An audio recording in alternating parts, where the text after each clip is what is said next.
Hello and thanks for joining us this Wednesday at noon. I'm Mackailyn Johnson and here are some of the stories we're following today. Right now, Benton police are investigating a late night shooting that left 2 people injured, what we know in 2 minutes.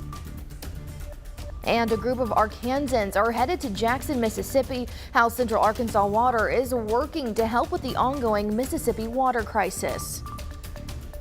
Plus, the updated version of The Little Mermaid is creating a wave of social media support and outrage. Just ahead, we'll introduce you to a woman who is providing a space for all kids to live out their dreams as mermaids.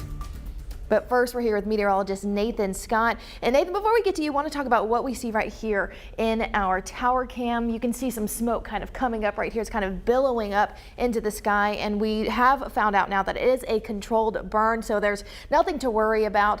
But yeah, you can just see it from our tower cam. It really caught our attention, but we just want you all to know that everything's okay and do not worry about anything. But something that you might be worrying about right now is how hot it is in September. Nathan? Good afternoon, Mackailyn. Yeah, that plume of smoke is rising well into the atmosphere. That's some good news. And looking at the winds, if there is anything lower, closer to the surface, it will be drifting its way to the east because the winds are coming in from the west, so just keep that in mind. But temperatures off to the races once again. We've got mostly sunny skies, 95 right now in the capital city. It's 92 in Hot Springs, 91 in Russellville, 93 in Stuttgart, and 92 in Arkadelphia. And it is on the humid side, so it feels like 100 in Little Rock. It feels like 107 right now in West Memphis. Highs today, they're skyrocketing into the upper 90s to low 100s. The record at Little Rock Airport is 100 degrees.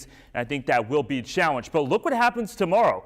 We've got a cold front that's making its way in here from the north. And around 3 o'clock, look at the temperature difference. 70s in North Arkansas, but still baking in South Arkansas. But everybody's going to see some relief from this front as it makes its way through. I'll have more on that and also a second cold front in my extended forecast coming up.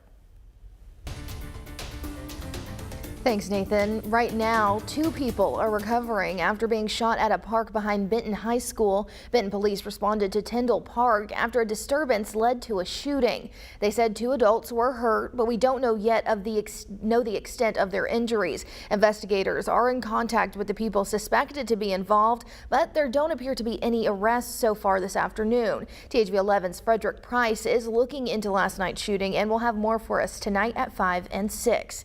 Now, in his address to the United Nations General Assembly, President Biden called on the world to stand up to Russia for its invasion of Ukraine.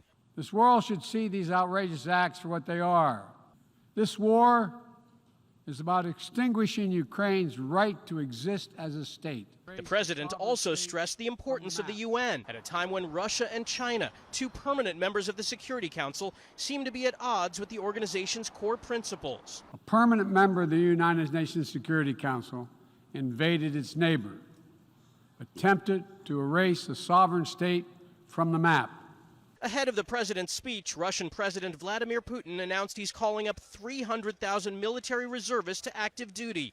It follows a number of setbacks for Russian forces in Ukraine. Putin also warned the West that Russia still has weapons of mass destruction and is prepared to use them.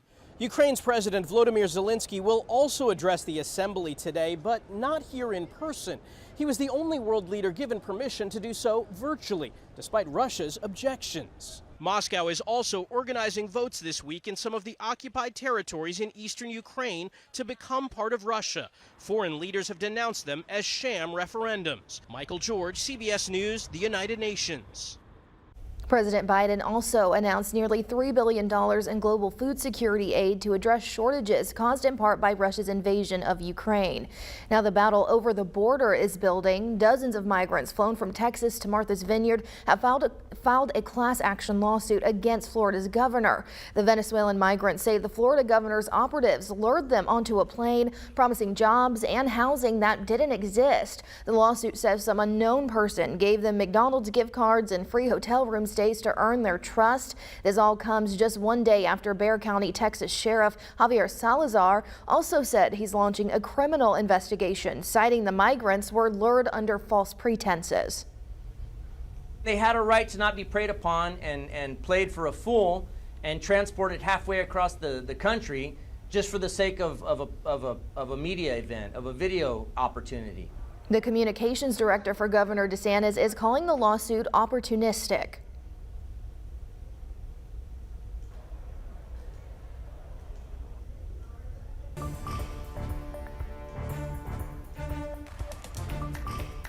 Senate hearings to confirm the new herd of the National Archives are normally low-key affairs, but that was before the agency responsible for compiling governmental records was put at the center of an investigation into former President Donald Trump's handling of governmental records. Skylar Henry has more details from Capitol Hill. Mackailyn Johnson, President Biden's nominee to be the next national archivist, faced a little more scrutiny than usual at her confirmation hearing. The archivist serves in the capacity, in a nonpartisan, apolitical capacity, and I vowed, if I am confirmed as archivist, to serve in that fashion. Today's hearing comes with the National Archives in the middle of the investigation into former President Trump's handling of government records. Some Republicans are demanding answers about the FBI search of Trump's Mar-a-Lago home. Should this be a voluntary cooperation rather than a legal raid with a search warrant coming into a private residence?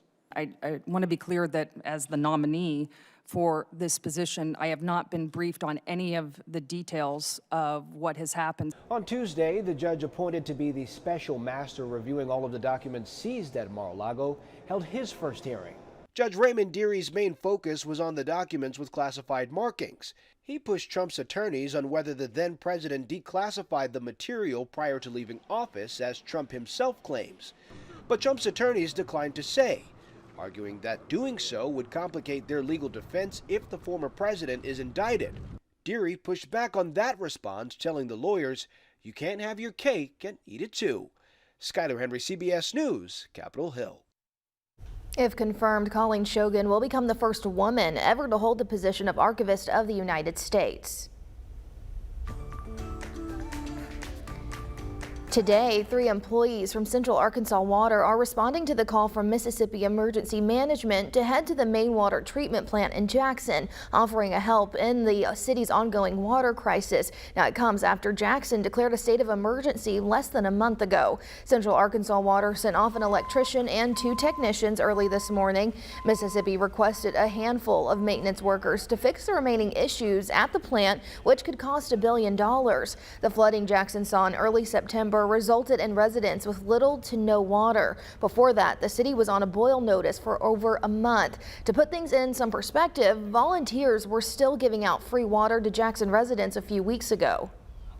A lot of people who may be hesitant about drinking or using the water at this particular time, and so we know that there's still a need, and so we wanted to do our best to make an impact in the community.